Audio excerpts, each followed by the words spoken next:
చట్టం డబ్బున్న వాడికి చుట్టం నేరాలు చేసి తప్పించుకోవచ్చు. ఇద్దరు దళితులు కన్విక్ట్ అయితే వాళ్ళకి క్షమాభిక్ష పెట్టడానికి ఇంకో దళితుడు ప్రెసిడెంట్ ఆఫ్ ఇండియా అయ్యి క్షమాభిక్ష పెట్టాలి. So sorry to say, bail application వస్తే ఎఫ్ఐఆర్ లో వాడి కాస్ట్ ఉంటుంది. అసలు ఈ బెయిల్ అనేది ఏ ప్రాతిపదికన ఇస్తారు? యాంటిసిపేట్ బెయిల్ అంటే ఏంటి? నాన్ బెయిలబుల్ కేసు అంటే bail is a rule, jail is an exception. A court కన్నా కానీ స్టాండర్డ్ గా వెళ్ళి ఆ రోజు బెయిల్ అప్లికేషన్స్ లో కౌంటర్ కాపీలు తీసుకొని చూడండి, కాపీ పేస్ట్ ఉంటాయి. వీటన్నిటికన్నా ఇంకొక హాస్యాస్పదమైన సిచ్యువేషన్ కూడా చెప్తాను.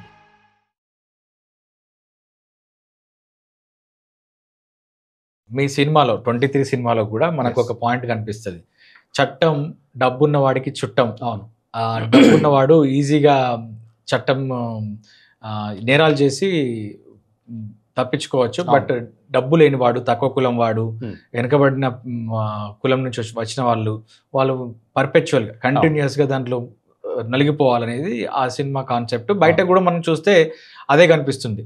ఇప్పుడు ఇందాక డిస్కస్ చేసిన చెంచురామయ్య గారిది, ఇద్దరు దళితులు కన్విక్ట్ అయితే వాళ్ళకి క్షమాభిక్ష పెట్టడానికి ఇంకో దళితుడు ప్రెసిడెంట్ ఆఫ్ ఇండియా అయ్యి క్షమాభిక్ష పెట్టాలి. ఇది మన దేశం.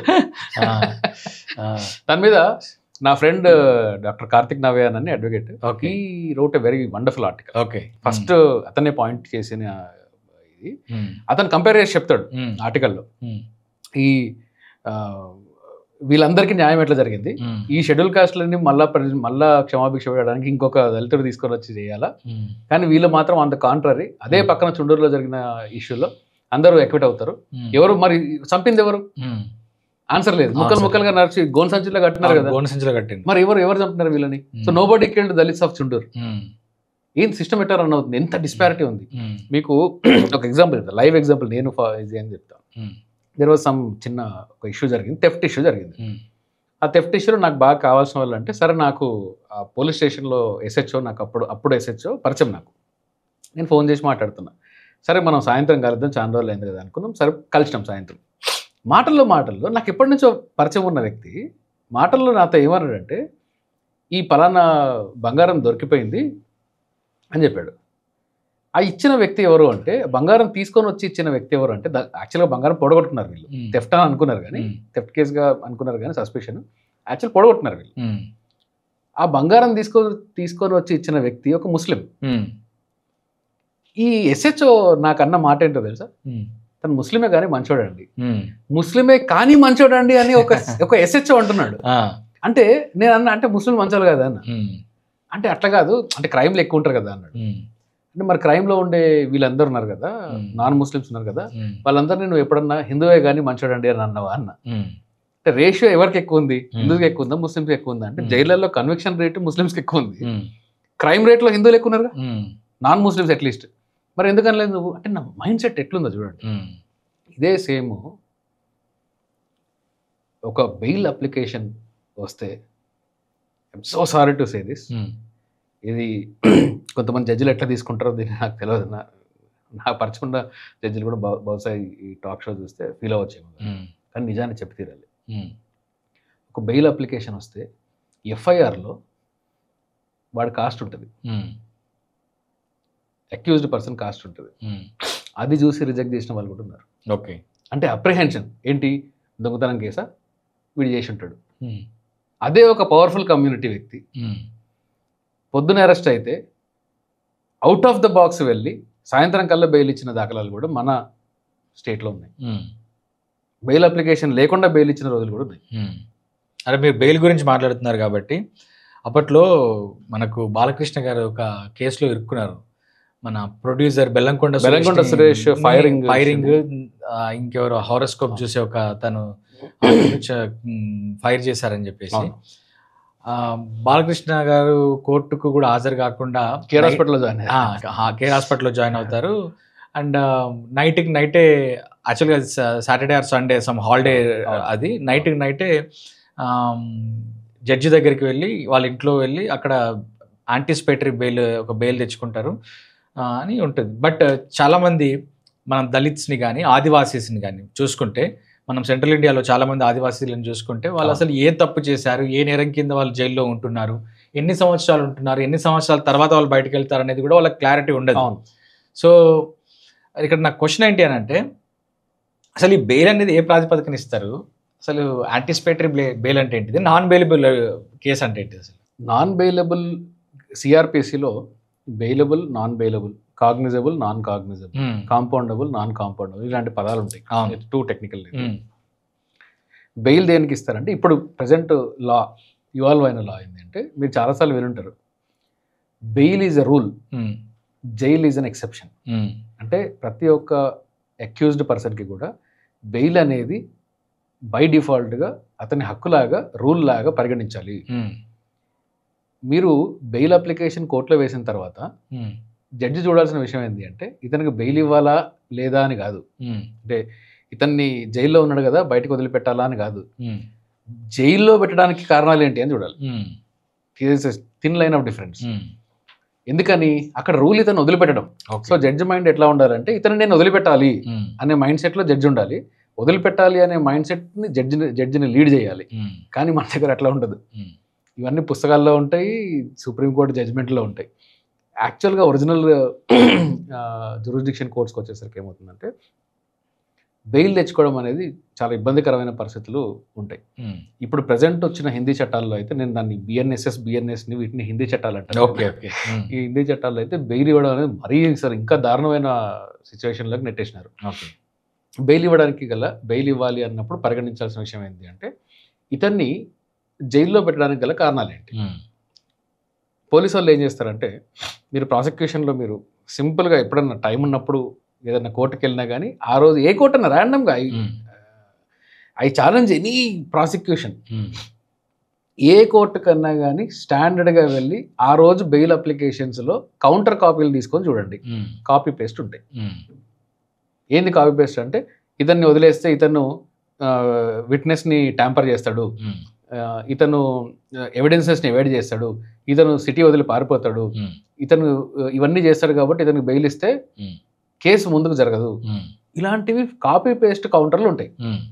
కానీ బెయిల్ జూరిస్ప్రుడెన్స్ ఏం చెప్తుందంటే అతను ఎందుకు జైల్లో పెట్టాలి, అతను జైల్లో ఉండగా నేను ఎలాంటి ఇన్వెస్టిగేషన్ చేయాలి, ఎలాంటి ఇన్వెస్టిగేషన్ చేయడానికి ఇతను అడ్డుపడే ఆస్కారం ఉంటుంది, ఈ అప్రహెన్షన్ ఎక్కడుంది అనేది మనకు ప్రాసిక్యూషన్ ఎస్టాబ్లిష్ చేయాలి. అవేం ఉండదు, కాపీ పేస్ట్.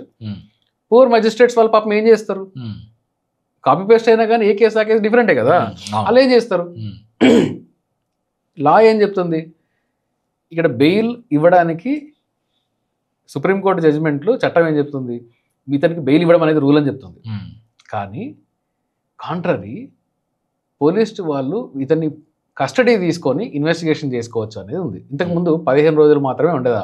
అంటే అరెస్ట్ డేట్ నుంచి 15 రోజులలోగా ఒక అక్యూజ్డ్ పర్సన్ని పోలీసు వాళ్ళు కస్టడీకి తీసుకోవచ్చు, పోలీస్ కస్టడీకి తీసుకోవచ్చు. తీసుకొని ఎంక్వైరీ చేసి మళ్ళీ జడ్జికి అప్పచెప్పాలి. Okay, this was the rule. ఇప్పుడు ఏం చేశారంటే ఈ డిఫాల్ట్ బెయిల్ పీరియడ్ అని ఒకటి ఉండదు కదా, 60 days 90 days, కొన్ని కేసెస్లో 60, కొన్ని కేసెస్లో లైఫ్ ఇంప్రిజన్మెంట్ డెత్ ఉండే వాటిలలో 90 days ఉంటుంది. ఈ 60 days 90 days లోపల 15 రోజులు యూజ్ చేసుకోవచ్చు. అంటే 15 రోజులు అనేది అట్లా పెట్టి ఇంతకుముందు చట్టం ఏంది, అరెస్ట్ రోజు నుంచి 15వ రోజు వరకు మాత్రమే అతను హాస్పిటల్లో ఉన్నా అడ్మిట్ అయినా ఏం చేసినా కానీ ఈ 15 రోజులు ఫస్ట్ 15 days మాత్రమే నువ్వు కస్టడీ తీసుకోగలగాలి. ఓకే, ఇప్పుడేంది ఫస్ట్ 90 days కస్టడీ తీసుకోవచ్చు, 60 days కస్టడీ తీసుకోవచ్చు. ఈ కస్టడీని పలు విధాలుగా పలు దశలుగా తీసుకోవచ్చు. ఓకే, అంటే నేను ఈరోజు ఒక కస్టడీ వేసి నాకు 1 day కస్టడీ కావాలని అడుగుతా, 10 days తర్వాత మళ్ళీ ఇంకో బెయిల్ అప్లికేషన్ అక్యూజ్డ్ తరఫున ఈరోజు నేను 1 day పోలీస్ కస్టడీకి వెళ్ళిపోయి ఇన్వెస్టిగేషన్ అయిపోతుంది. అయిపోయిన తర్వాత ఏమైంది, పోలీసు వాళ్ళు కోర్టులో సరెండర్ చేస్తారు. తర్వాత ఓ 10 రోజుల తర్వాత నేనేం చేస్తానంటే అక్యూజ్డ్ పర్సన్ తరఫున బెయిల్ వేస్తా. బెయిల్ వేసినప్పుడు పోలీసు వాళ్ళు ఏమంటారు అంటే మళ్ళీ ఇంకో కస్టడీ పిటిషన్ వేస్తారు. రెండో కస్టడీ పిటిషన్ నాకు ఇంకొక రోజు కావాలి అంటాడు. అప్పుడు బెయిల్ ఎలా అవుతుందా, కస్టడీ ఎలా అవుతుందా? జడ్జి ఏం చేస్తారు, అరే ఇంకో కస్టడీ కావాలంటున్నారు కదా, ఏదో ఇన్వెస్టిగేషన్ చేయాలి అని చెప్పేసి కస్టడీకి ఇస్తారు, కస్టడీ గ్రాంట్ చేయాల్సి వస్తుంది.